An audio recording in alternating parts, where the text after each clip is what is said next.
This is your program, Moscow Mailbag.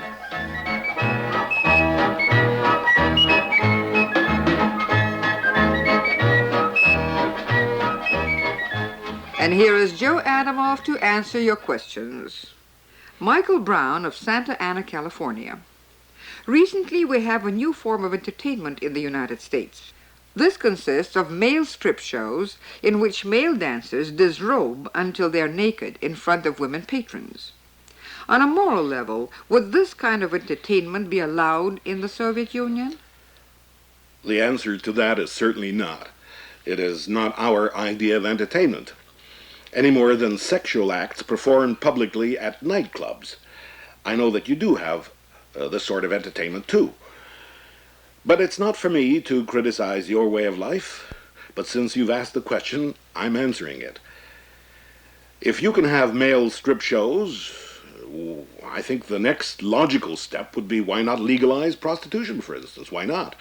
Why not legalize houses of ill fame? Why not? I will say this, though, that we are a collective society, but we feel there are certain aspects of life which should remain private, and sex is one of them. Mind you, I have criticized our own people, too, for being too prudish. But what you quote, the type of entertainment you quote, I think is going a bit too far.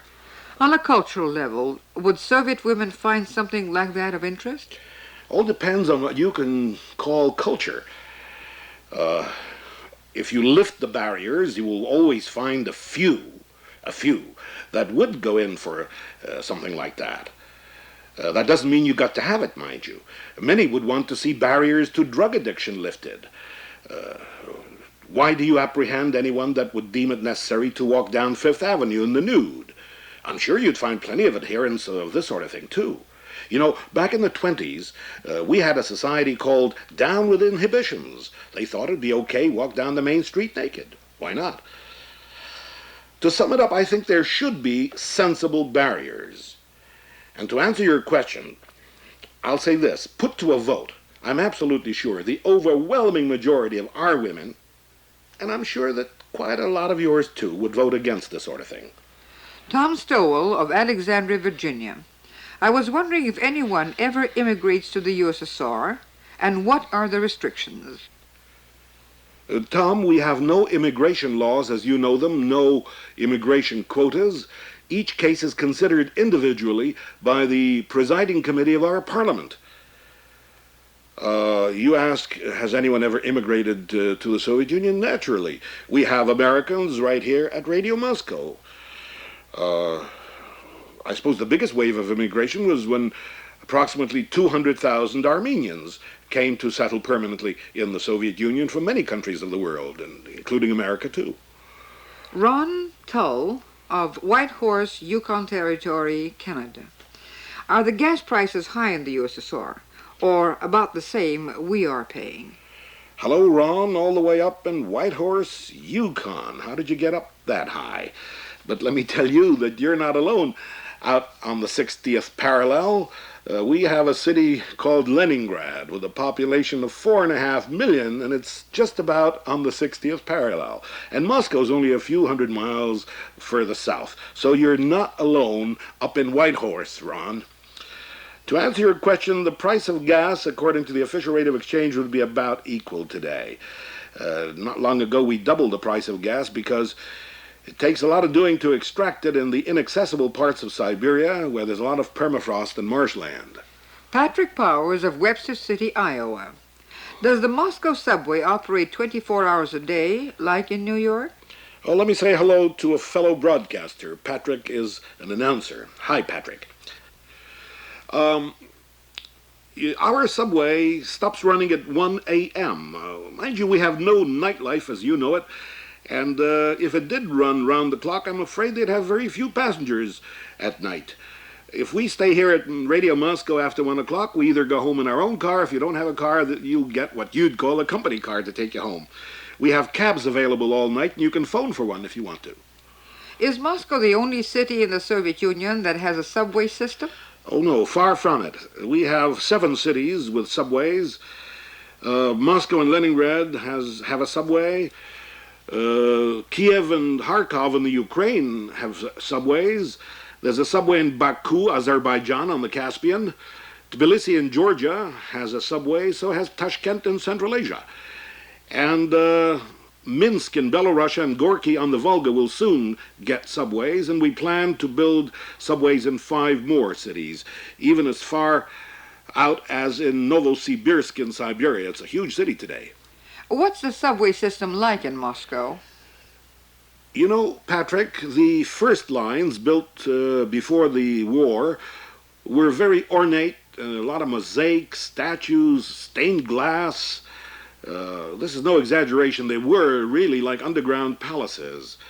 Then we went to the other extreme and oversimplified everything, like the line where I live. But today I think we've struck the golden medium. There's a lot of beauty. They do use such building materials as marble, but I'd call it simplicity with beauty. And you know, the interesting thing about our subway system is that there are no 2 stations that are alike. So you can tell your own station not by the name on the wall, but just by the looks of it. Thomas Cook of Depew, New York. How many stations does Moscow's subway system have? 103, and it carries about 5 million daily, on some days up to 7 million. What's the tallest building in Moscow?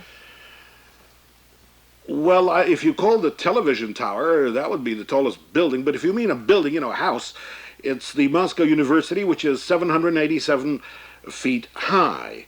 Moscow University has 16 departments.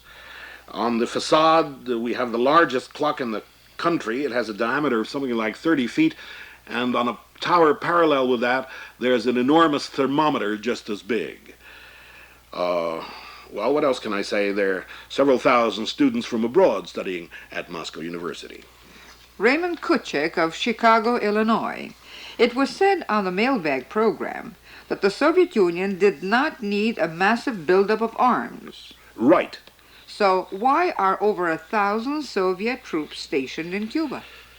Raymond, you know, sometimes I wonder. Try to be fair. Try not to be prejudiced.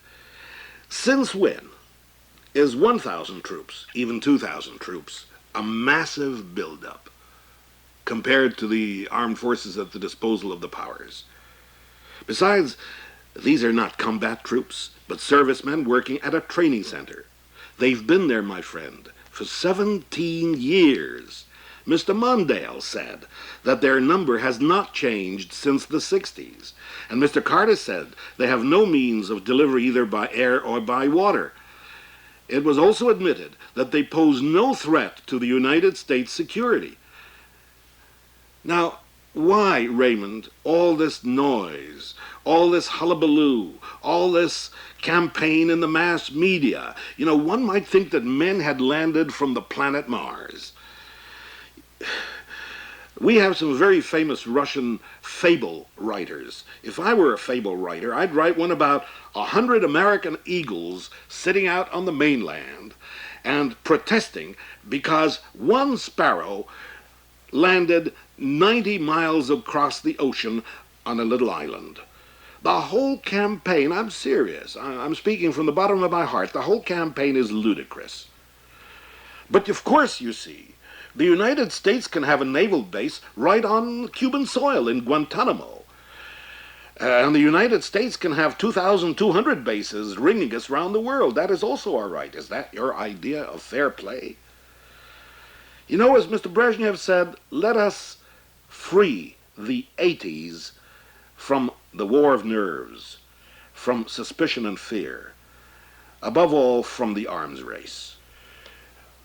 I suppose you've already heard and know that we are unilaterally going to withdraw 1,000 tanks and 20,000 servicemen from the German Democratic Republic. More, we are ready to cut down the number of medium-range missiles in the western areas of the Soviet Union if the West does not deploy more medium-range missiles in Europe. Now, if that isn't an act of goodwill, an act that shows our intentions, I don't know what is. Jeff Eubank of Gordonsville, Virginia. What kinds of television broadcasts are there in the USSR? I'd say all kinds. We have news shows, many movies that are not too old, a lot of drama, some quiz shows, some audience participation shows, many programs with a lot of amateur talent, very interesting sometimes. We have roundtable political discussions, answers to various questions by political analysts, interviews with VIPs from the West. Naturally, all major sports events are covered. One of the more popular shows is one called In the World of Animals. Movie travelogue is very popular. We have a show called Man and the Law with excerpts from courts, excellent children's programs, no commercials, but a lot of good music, popular music, rock music, classical music, music of all types. John Rutherdale of Anchorage, Alaska.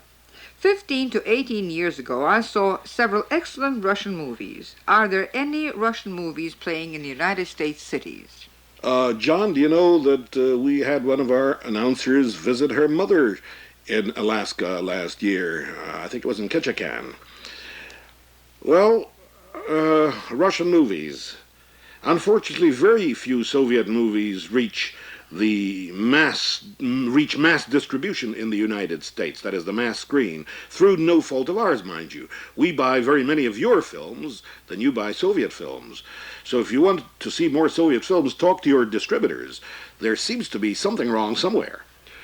The only film that I know of that reached, wide distribution in the States was one called Dersu Uzala, not so long ago. Lynn Robchand of Trinidad, West Indies. From a Soviet point of view, why do Soviet nationals defect from the USSR? In my view, I think it's a search for la dolce vita, the sweet life. They think they could make more in the West, most probably. At least that's what I think. Of course, far from all make it, and the same applies to the immigrants. I read in the New York Times not long ago that a former Soviet engineer now works as a roofer, and a vocational counselor in the New York Times wrote that if they had such status and comfortable living in the Soviet Union, they're likely to look around them and say, why can't we have it here in the United States? And then I also read in the New York Times, I'm quoting, that depression hits most all of them during the first year in the United States. And it says that there are some quick success stories at one extreme and bitter disappointments at the other. Kenneth Mathewson of Wilmington, Delaware. I saw a movie that was made in Russia in 1925 by Sergei Eisenstein, Cruiser Potemkin. It was about a mutiny on board the cruiser in 1905. Did this really happen? And what were the causes of the mutiny? Kenneth, it certainly did happen, and Sergei Eisenstein, I once said in this show, used to, during the war, and maybe a couple of years after the war, I think, come to Radio Moscow to give regular talks on Soviet art, and I had the pleasure to rehearse him. The events, of course, took place in June 1905. There was a mutiny. Why was there a mutiny? Well, because of the appalling labor conditions among the workers, because of the awful conditions in the countryside, a state of chronic starvation. Many died by the tens of thousands from famine and epidemics, bad harvests, which were recurrent every so many years. There were huge political strikes that set the people in motion. And in the spring and summer of 1905, the peasant revolts swept the country. And so you see the revolutionary struggle of the workers stirred the oppressed nations in Russia too. And all these revolts naturally shook the army and navy. And the growing discontent in the navy was strikingly illustrated by this mutiny on the cruiser Potemkin, which was so excellently portrayed by Sergei Eisenstein in his movie. Joseph Maurer of Victoria, British Columbia. I'd like to know if the majority of your listeners are male or female. Judging by the letters, they're male. I don't know, maybe they're more female listeners, but of those who do write, the absolute majority are male. How many letters do you receive a week? Well, something like 7,000 to 8,000. I'd like to know the population of Moscow. It's around 8 million. And on behalf of these 8 million, Citizens of Moscow, let me say, from Russia, with love. And there we end today's mailbag.